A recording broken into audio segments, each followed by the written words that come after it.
پله پله تا ملاقات خدا می روم، بی تحمل سوی عرش کبریا می روم.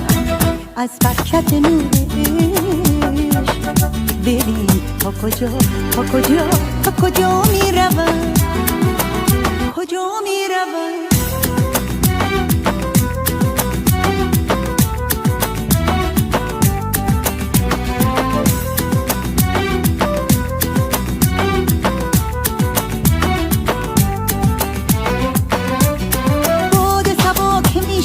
هر نفسش مشکشان حکایت از عشق کند آورد از دوست نشان.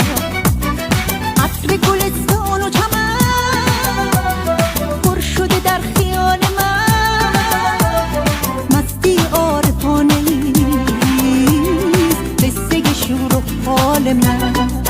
پله پله تا ملاقات خدا می روم، بی تحمل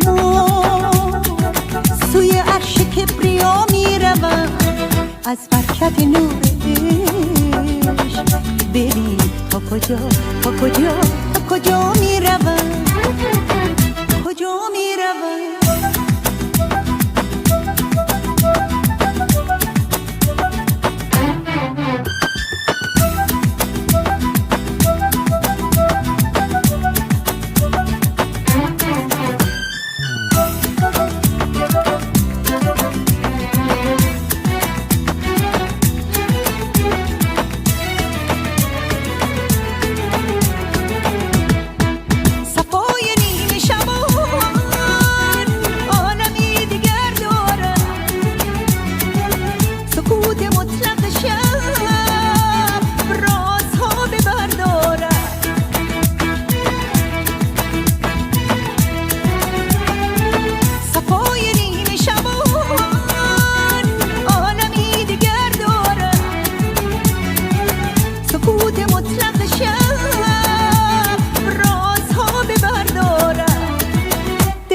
خلوت شب دل نمی کند، زیرا دعای نیمه شبان بیشتر اثر دارد.